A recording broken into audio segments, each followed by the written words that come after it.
Greetings, YouTube. Thrashpond is back with part 3 of my 100th subscriber extravaganza.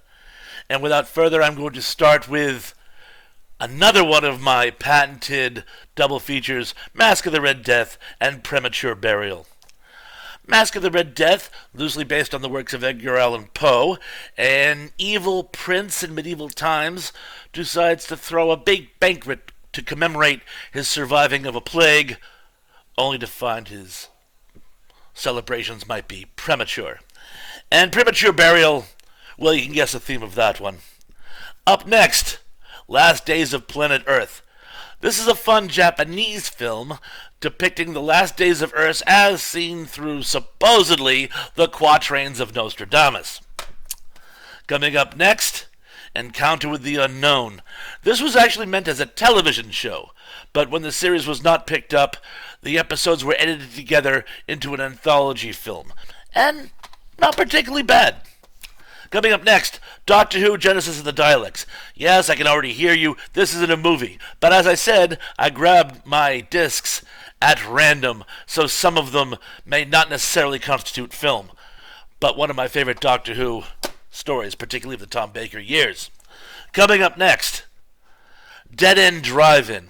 Set in the not-too-distant future in Australia, the Australian government decides to deal with its problem of juvenile delinquency by luring all the young folks into drive-ins and turning them into concentration camps. I know, right? Coming up next, The Beast. This is a fun one. It's actually set during the Afghan War, the Russian-Afghan War, not our Afghan War, and it's told through the story of a Russian tank crew.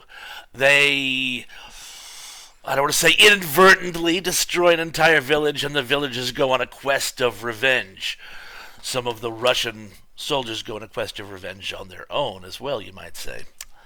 Coming up next, Cry of the Banshee and Murders of the Rue Morgue. Cry of the Banshee is an interesting one. It's set during the witch-hunting years in England. A family is cursed and goes to great lengths to try to find the nature of this curse and break it, doing a lot of really horrific things to other family members and non-family members alike. Murders of the Rue Morgue is basically a murder mystery psychological thriller set in turn-of-the-century Paris. Possibly my favorite anthology 2-pack. You have Tales from the Crypt, the 72 version, arguably my favorite of the English anthology films, and Vault of Horror, which is an excellent anthology horror film in its own right. Night of the Living Dead, the remake, which is not quite as good as the 68 original, but a darn fine film. 89, 90, I want to say. Actual year eludes me. And finally, for this installment, Six String Samurai. Set in a post-apocalyptic world, an Elvis fan goes on a quest to fight evil with a sword. That's all I have for you for this installment. Be good, be safe, be careful, and as you know, I'm going to be seeing you all again very, very, very, very, very soon.